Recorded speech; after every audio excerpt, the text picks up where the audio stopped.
Good afternoon, everybody, and this is Burke Lyle.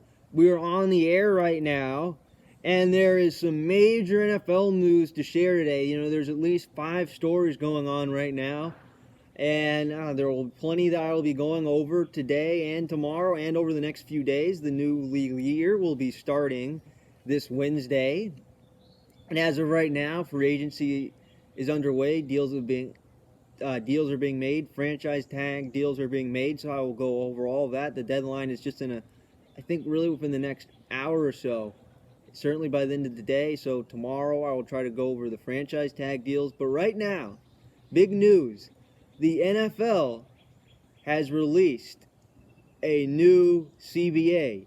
Yes, there will be a new CBA coming into effect starting in the year 2020. And what this means is there will be labor peace until 2030. So the NFL, who had the 2011 lockout, which basically it lasted for 4 months. Thankfully, it was in the off season, so it delayed free agency for a long period of time until the summer. But that is over. And that means the NFL will go 20 years without any sort of problems whatsoever. So the new CBA is underway. So reading about it, I read it from various sources, The Athletic, and from ESPN, NFL Network, or NFL.com as well. So it was kind of interesting. So in total, over 2,000 votes were cast. They're almost 2,000. So again, talk about the rosters. I mean, again, it varies from roster to roster. On a given week, there's 53 players. Not all of them dress. So again, 53 people on a roster plus practice squad. Again, you had all those numbers. She had almost 2,000 votes, and it was a fairly close vote actually. And it voted. This new CBA passed. So again, this will run through 2030. So again, you think about it with the NFL. Since again, the union is not very strong. You think about all the other sports. NBA has a very strong players union. I mean, again, the players, you see them on the court all the time. We know what they look like. Again, if you ask me, every NBA All-Star game, player that made the NBA All-Star game, if they ask me, do I know what they look like? I would say absolutely for all of them. Players are making $40-50 million a year now in the NBA. It is starting to catch up with baseball in terms of who gets the highest contracts. It is right up there with Major League Baseball now. And then again, Major League Baseball, you have players signing $300+ million contracts. Mike Trout got into the fours. Players making the MLB All-Star game this year, if you ask me, went through all their names. Do you know what they look like? I would say yes. Now, for the Pro Bowl, if you ask me, do I know what they look like, all of them look like, I would say no. And that is the NFL. And yes, when we as fans, me included, have a hard time knowing what our players look like, then that is a problem for the league. And again, that's why players get cut a lot. That's why the union's weak. That's why they make the least amount of money of any of the popular pro leagues. I mean, if again you want to rank pro league where players make the most money, I'd say Major League Baseball is number 1, NBA is 2, NFL 3, since you have quarterbacks getting $100 million plus contracts. It's now starting to go over receivers, running backs, whoever. Certainly edge rushers, they're very valuable. They're starting to make close to $100 million in their contracts now. They're starting to catch up, and I think they'll start to make more money as time goes on. So yes, the NFL is certainly 3, and the NHL is 4. I mean, if you make over $10 million a year, you're considered one of the highest paid players in the league. So again, those are kind of leagues right there. And the NFL is a lot closer to the NHL level than it is of Major League Baseball or the NBA in terms of contract and the players union. Again, in the NFL, you can be cut at any point in time. Your contract can just be terminated. Yes, there is guaranteed money, but not all the money is guaranteed. So in this episode, I want to go through kind of the key talking points right now. So obviously it goes 10 years, which that's good. There won't be any lockouts or strikes or whatever. Well, there could be strikes, but I don't think there'll be any lockouts for 10 years. And this year, the NFL playoffs has expanded, so I will get to that. That is a key point. I'll go into depth about that. And not only that, But also, the NFL season could expand to 17 games by the 2021 season. Probably going to happen in 22 or 23. So who knows? So, first off, NFL playoffs expanding. How do I feel about that? You know, I feel good about that. Actually, I have mixed emotions. Right now, you have a odd number of playoff teams per league. Obviously, the total is even now. But think about it. From what the structure was the last 30 years, since 1990, and to be honest, if you'd have asked me after the Super Bowl, which I guess 2019 was the last year of the current structure, I would have said this is going to continue for a while longer. I don't see this changing. But again, with the new CBA expiring and now creating a new CBA, this is where we stand right now. And Major League Baseball, I talked about this at length about a month ago, is they are about to have a similar playoff structure in the coming years as well. That's what it appears to be when their CBA expires. But the point is, the playoff expands, and what this changes dramatically is you think about teams like the Chiefs, who were a 2 seed. Now, all of a sudden, they would have had that wild card game last year, and they would have played a mediocre team like the Steelers. Would they have beaten the Steelers? Probably so. I don't think it would have been that much trouble, but things could have been interesting in that game. The Steelers have a good defense. You never know what might have happened. Unpredictable things can happen in the NFL playoffs, as we know what happened with the Titans. Right? That happened. And then you had, as well, going to the other side, the Packers, they would have played someone. I'm trying to think who they would have played. Last year, they would have played the Rams, right? A Rams team that had gotten hot in the season, that was starting to pick up momentum, that would have been in the playoffs. And who knows? I bet the Packers would have been in for a challenge for sure against that Rams team with momentum. So again, you never know. And the 2 seeds, the Packers went to the conference championship game. And the Chiefs won the Super Bowl. Could their seasons end in the first round? Who knows? But now, more than ever, since before, you go back to the late 2000s, early 2010s, you had wildcard teams winning the Super Bowl. In fact, I think it happened, it was actually fairly common. I think it happened in 2007, 2010, 2011, and 2012. It hasn't happened since. It's been all teams with first round bye. So now, this increases your incentive to be, this is the number 1 seed. It used to mean, you have home field advantage in the conference championship game. Now, it means you get a first round bye. Well, if you're the 2 seed, sure you get a first round bye and you get a home playoff game. That's a big advantage, right? And if the 1 seed somehow loses, then you're at home in the conference championship game. Now you have to play in the wild card game. And a team that used to never be in the playoffs, the 7 seed, who would have never been in the playoffs in years past. So you're saying, going back, a team that was in previous years was not in the playoffs could beat a team that previously had a first round bye? Yes, that could happen, and it will happen. You'll have 7 seeds upsetting 2 seeds. Now, how often will that happen? I don't know. I think this makes the league a little bit more competitive. I mean, now instead of having 12 teams out of 32, you have 14 out of 32. Okay, so you're a little bit more competitive from that standpoint. But again, what is this going to mean? Well, the league, if you think about it, you're adding 2 extra playoff games. The league is going to make more money, and they're going to get a more total viewers. So again, let's say, that could be an extra 60 million viewers per year, which that's a lot. And again, so that's the league basically adding 2 games a year. And that's not what is about to come. So you think about that, right? NFL playoff expansion. Yeah, yes, it's more competitive, but let's just say this happens. And there have been plenty of mediocre teams that have missed the playoffs. The 2017 Ravens, what would they have done? I don't know. It's hard to say. But again, one team that has benefited from this a lot and will benefit it has been the Steelers, who, in recent years, they've had some mediocre down years where that would have benefited them making it to the playoffs. So the Steelers I think would have been in the playoffs every single year in the 2010s with this new rule. So again, you will be, I think, again, rewarding more mediocre. You have more mediocre teams. Like the Steelers were 8-8 last year. You will have 8-8 teams in the playoffs more often. That is going to be a factor. But again, there are years where good 10-6 teams miss the playoffs, so they will be in the playoffs more often. So again, if you're 10-6 in this day and age, I think your odds of making the playoffs will go up dramatically, even if you are even a 9-7 team. So again, the league has changed. That is the proposal they made. I started hearing about this. I'm trying to think as early as maybe 3 weeks ago as well. So do I like it? Yes or no?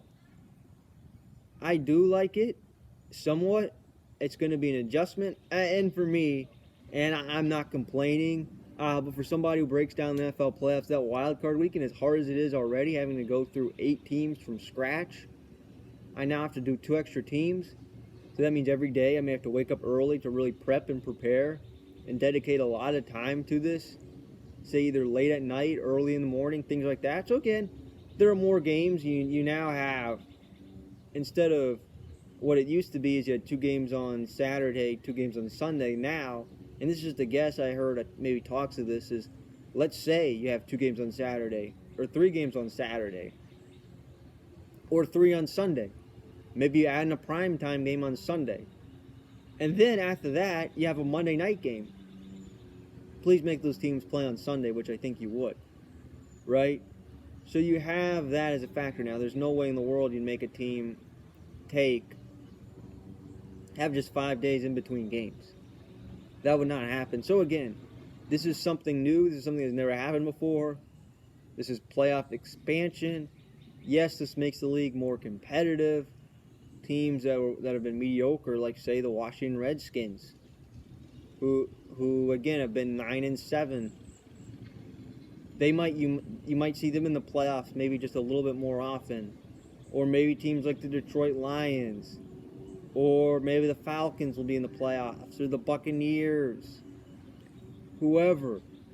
So yes, it puts mediocre teams in the playoffs, and yes, it emphasizes the number 1 seed even more, since teams like the Chiefs are now at risk, or even the Patriots from 2018 all of a sudden have to play in the wild card game. So you know what? I actually like the old format better. I thought it was a better format.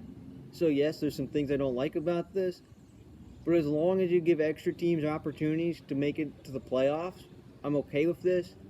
But it's a dramatic change. I like the old format just fine. It's a little bit disappointing. But at the same time, how does this work out? I don't know. I mean, I haven't seen it yet, so obviously I will evaluate this. Come, say, right after the Super Bowl, I'll see how it went. I will take a look at that weekend. I don't know. So it's a change for sure.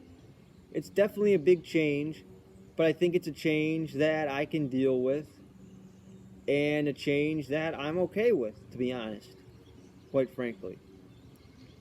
Okay, so next we have 17-game season. So the NFL, and there have been talks about this, it's not going to happen in 2020. It might happen in 2021. 2022 seems like the most likely date, and probably as late as 2023. Okay, so what this means is the NFL is going to play 17-game season. So for the last, again, throughout NFL history, I think when they first started, I think it was 10 games. I think it went to 12, 14. About 40 years ago, they expanded to 16. And now there's talks of 18. That might eventually happen by the time the CBA is over. I mean, who knows? But right now, it is a 17-game season and will be very soon, as possibly as early as not this upcoming season, but the next season after that. So when you look at factors like that, all of a sudden, the NFL, and here's another thing, odd number of games. How does that work? College football is 12. I believe college basketball, I think it may vary from team to team. I think it's about 30, at least in the regular season. And then, obviously, NFL used to be 16, NBA, NHL, 82. So again, even MLB 162. So again, home and road was split even, 41-41, 81, 8-8. Now, what do you do now if 17 games? That's an interesting thing as well. With a 17-game season, I mean, what do you do? Since some teams are going to have to play 9 games at home and 8 on the road, or 8 at home, 9 on the road, what I would do is starting, let's say it happens in 2021. Let's use an example. And you say, okay, we will let the NFC play 9 home games. In 2022, the AFC will play 9 home games. So it evens. So in odd years, the NFC has 9 home games. In even years, the AFC has 9 home games. Or regardless, so who knows how that will work. And also for years, since it's been 16 games, and really since 2002 with the current system. So you have had, you played your division twice. That's pretty much what happened. So division happened twice. So you played, in total, it was 6 games against your division, and then AFC or NFC, if you're an AFC or an NFC team, you played against a division in your conference. I guess 2 of them were at home, 2 of them on the road. So the NFC East might have played the NFC South, or the AFC West might have played the AFC North. Take that as an example. And then there was 4 interconference games as well. So for an example, the AFC East plays the NFC East, and the AFC West plays the NFC North. Something like that. So that's how the formula works. So again, so you had 4 NFC games. You had 6 games in the division, so that's 10. And then you had those games against another division in your conference. Plus, at the end of the day, let's say you're the Ravens, for an example. So, off 2019, so obviously you play the Patriots, the Chiefs, and the Texans, who won the South. That's who you'd play. Right? So you'd play, also it's how you finish in your division. So the NFL schedule, it's kind of structured. It's a formula. That is how it works. So now, you have the 17th game. Obviously, you'll have teams that are 9-8 or 8-9. So what this means is no team will you'll have a winning or a losing record unless you have a tie. Teams could be 8-1, something like that. But that is probably not. But that is going to be rare. Ties happen only a few times a year, which I can't stand ties, by the way. So again, that is what happens there, right?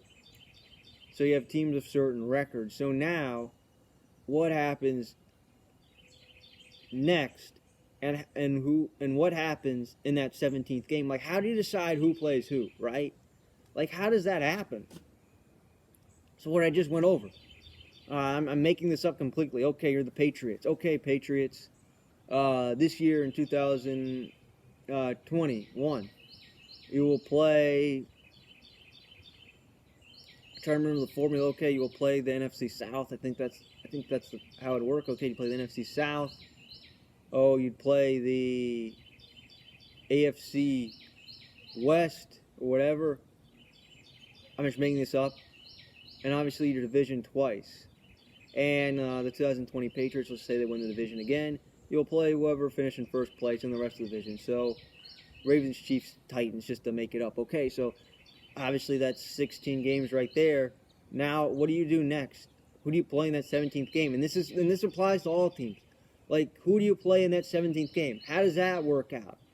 Do you do some NFC team that you could be considered rivals with? Do the Giants play the Jets? Do the Ravens play the Redskins? That's their closest team. I mean, do the Falcons play, I don't know, or do the Bucks play the Jaguars or Dolphins? I mean, how does this work? I don't know. Rams, Chargers, stuff like that.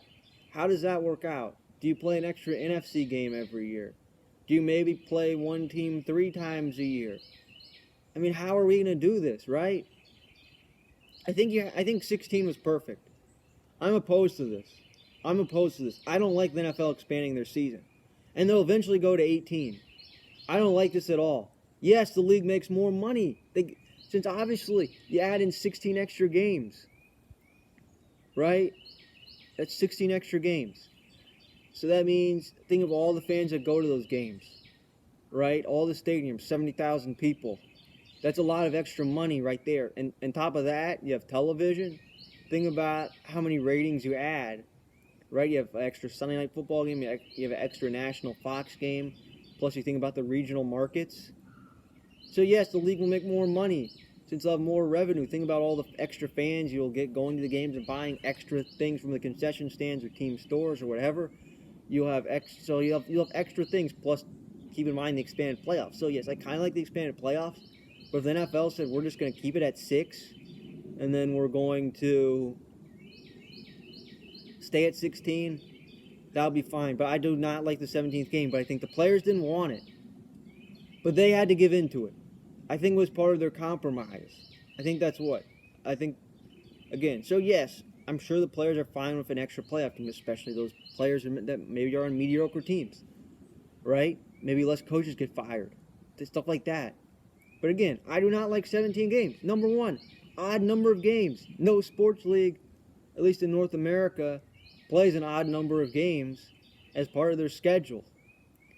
But that's not the biggest thing. The second thing is, I don't like who are you going to play in that extra game? You're going to have to adjust your scheduling formula. Like, what are you going to do there? 17 games, yes. And what I've heard is there will be a bye. I think you'll play 3 training camp games. There will be a bye. And then you'll start, I guess, right around that same time you previously did. And then you'll play 17 straight weeks. So no team gets byes. So what that means is there'll be 16 games every Sunday. I liked it when teams had byes. Players need time off during the season. You're making them play you're making them play 17 weeks in a row. That's not fair. Give them an extra bye. Make the season 18 weeks. That's what you have to do. Make the season 18 weeks. Give them some extra time off. Okay? We need an 18-week season. I don't like this at all. I disagree with it. Other people will. More football. I'm a football fan. Extra game. Right. But it's going to take an extra toll on the players. 16 is perfect. That's the way it should stay. Sure. I bet when it went from 14 to 16, I'm sure the players are thinking the same thing. And the NFL was a lot brutal back then 40 years ago than it is now. You know, they've made a lot of rule changes to adjust player safety. So I'm honestly against the 17-game season. I don't like it for those couple of reasons. But again, the season will pretty much end pretty much at the same time. Or here's one thing you could do. You could have a bye week between the playoffs, between the end of the regular season and the playoffs for that reason. So maybe everybody has a first-round bye, and maybe that one seed gets a double bye. But then again, no team in the NFL ever goes more than 2 weeks in a row without playing. So again, have an 18-week regular season. Sure, you have those 3 preseason games. Fine, you cut a preseason game, and everybody has a week off. Would we rather have a week off right before the season and everybody plays 17 games nonstop? Or what about everybody gets a bye in the middle of the season? You play, or whatever, you play 9 games, you get week 10 off or whatever. Or I think the league should just spread their bye weeks around. You know, you have teams have bye weeks, I think, as early as week 4 and as late as week 11. So bye weeks kind of go on and on, right? So that's my opinion there. So going back real quickly, do I like the playoffs? Yes and no. On a scale of 1 to 10, how much do I like it? I'm going to say 7. Maybe it makes the league more competitive. Maybe 7 seeds could potentially win a Super Bowl. And if you're a 2 seed, it really emphasizes that first round bye a lot more. Extra playoff games. Maybe one last Monday night game. I'm okay with it. Season expanding 17, a scale of 1 to 10. I don't like it at all. I'm going to give it a 2. I don't understand. The league should not make players play an extra game. It should have stayed at 16. I don't like this. You know, it gives players an extra toll. But we'll see how it works. Maybe I'll change my mind. So, this was an Athletic article. This was written by Lindsey Jones. This is on player wishes. So what this gets to is it will talk about it basically talks about this is what we as players ask for. Sorry, I got distracted there. So this is what we as players ask for until we get their wish. So here's wish number 1. Thank you, Lindsey Jones, for helping me do this video and giving me something to talk about. Thank you. Okay. Chris Harris wanted minimum salaries to be a minimum of $1 million. I looked this up. It's from the LA Times. Currently, the minimum salary is $675,000, up from $495,000 earlier. And salaries will increase by $90,000 each year. So we're not going to play a math game, but think about it. It's 675, so next year, and so on. It's up closer to 7, and it's in the 8 and 9. So we get it. So it will eventually be over $1 million, and then by the end of this new CBA, I think it will be even higher, right? So that's the way it will be then. So Chris Harris will get his wish eventually. 17-game season. This is what I just talked about and spent at length talking about. Eric Weddle did not want a 17-game season, no additional games. Quote, this is what he said. This should have never even been a question, Weddle said. Okay, so what Eric Weddle said is it should never have been a question. Yes, it shouldn't have been a question. I agree 100% with Eric Weddle. There should have never been a 17-game season. 16 is perfect. It just makes it scheduling more complicated than it already is. And it'll happen between 2021 and 2023. I think the most likely year is 2022. So Joel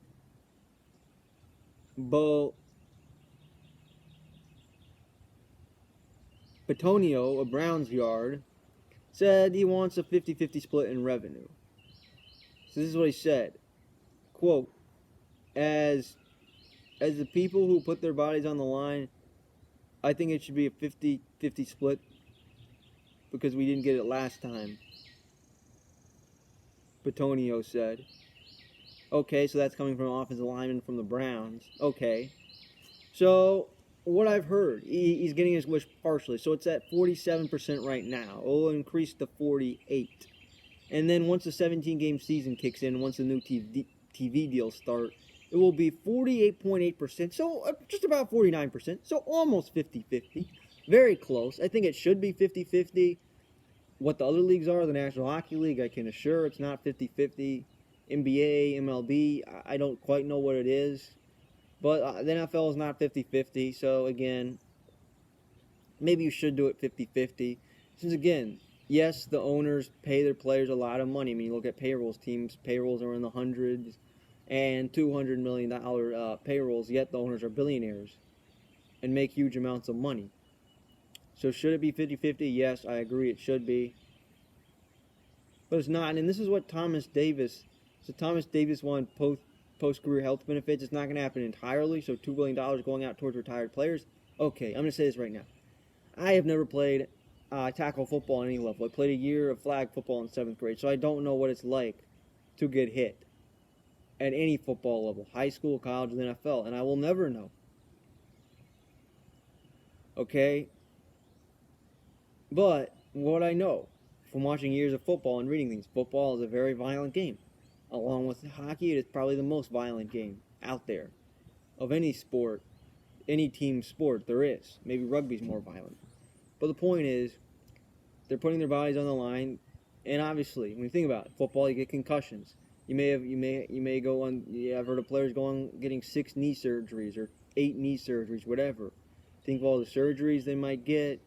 Think about all the injuries they may get. Like, it takes a toll on their body. So afterwards, and you think about how their health, how it helps them from a health standpoint, and $2 billion is going out towards retired players. I think retired players should get some health care benefits, and even pensions as well. I agree with Thomas Davis. That's what they should get. Now, I think it's impossible to give every player a lot of money, but I think they should find a way to divide the money out.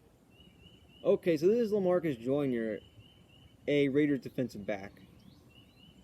Wants the franchise tag taken away. And this is his quote. Quote, when someone has played out their contract and they're ready to move on and you hold it against them, I don't think that's fair to the players, Joyner said. Okay, so that is his opinion right there. And yes, maybe it is fair. Maybe it isn't fair. Your contract's up. Okay, I'm ready to move on. Nope, you're staying an extra year like Le'Veon Bell. Like that started a whole saga there. Remember Ezekiel Elliott. This is very common with running backs. And this is becoming more and more common, like franchise tags, players like last year, like D Ford and Frank Clark, they were traded. And so was Jadeveon Clowney as well. So yes, maybe the franchise tag isn't fair, and the league will not get rid of it. And do I like it? As a fan, I kind of like it. It makes things a little more interesting. Yeah, guys, today is the day of the franchise tag. We'll go into that tomorrow, if not possibly later today. We will talk a lot about the franchise tag. It happens all the time, and you think about what happened with Kirk Cousins in the franchise tag, right? So yeah, I don't think you should be allowed to use it, and maybe they'll get rid of it in 2030. I don't know, and maybe we'll be talking about this 10 years from now. But at the end of the day, the league's keeping it. That's the way it is. So maybe this will be something considered. But for now, we'll continue, and that's the way it'll be for the next 10 years. So Clay Matthews on guaranteed money wants more guaranteed money. That will not happen. Yes, I can understand that. Just think about it. There could be plenty of players. Like, let's say, I don't know, you sign a $100 million contract, and you get cut after year 3. Maybe the team can't afford to keep you, or your performance declines a little bit. And let's say it's $60 million guaranteed. You lose $40 million. Where Garrett Cole, his $324 million contract, guaranteed. Mike Trout, the $400 million plus he got from the Angels, guaranteed. Damian Lillard, the $200 million they got from the Blazers, I believe it's all guaranteed. I think NBA is all guaranteed. National Hockey League, you don't hear it as much. I don't know for sure. I think it's guaranteed, but I don't know. But again, the stronger union sports have more guaranteed monies, and the NFL, maybe they'll start to work slowly toward this. Maybe by 2030, maybe all the contracts will be fully guaranteed. And if you decide halfway through, like Ryan Tannehill, I think he's getting $80 million guaranteed on the $114 million he's getting right now. If after year 2, you're like, he's not any good, we can't work with this contract, and you decide that's it, we've had enough, then that's the money he gets. You have to pay him that extra money. So again, I think they need to work on that. This is Trent Brown, and so what he said is he wanted fewer off-season programs, fewer pad practices, and reading, I think it was NFL.com. Yes, during the regular season and training camp, there will be fewer pad practices, which again, I think they already reduced significantly in the previous CBA. So again, like 10 years ago, I bet practices were pretty physical. I mean, remember the Titans where they're tackling, hitting all day? They don't do that anymore. Pad practices are getting reduced a significant amount. So yes, I think practices will be safer. Good idea. I think it rests the players' bodies for games. They don't take a toll during the week when it's time to play on weekends. So that makes sense. And George Kittle said this one, more money for practice squad players. I want practice squad players, says in a quote, to get a little more respect, Kittle said. So again, so salaries will increase by $400 a week, and the rosters will expand from 10 to 12 and eventually 14. And in each week, 2 players from the practice squad will be added to the active roster. Okay. So what this means is you will have players being added to the rosters, right? So 10 to 12. So again. That gives the league more jobs. So you're adding eventually 14, and again, 2 players from each week will go if they're promoted to the regular roster, and maybe it turns out they didn't get into a game or whatever. Then they go back to the practice squad, so they may go back and forth. Okay. So does this better? I think it is. I think it is getting better. So again. So in terms of the CBA, all in all, I think the players have got a lot out of it. I think they got a lot of benefits. Now, they didn't get everything. What it was a compromise. So I think what it was, the players said, you must pass these. The owner said, we will do that if we can have a 17th game. All right? So again, it's a compromise. Also, the expanded playoffs, which I think the players were in favor of. And obviously, they agreed to the 17-game season. So this is passed. This is the new CBA. Obviously, I explained a lot about it, or at least tried my best to. It's complicated. I'm sure there's a lot of lawyers and number crunching, things like that. So this is that video on the CBA. And up next, we'll talk Ryan Tannehill.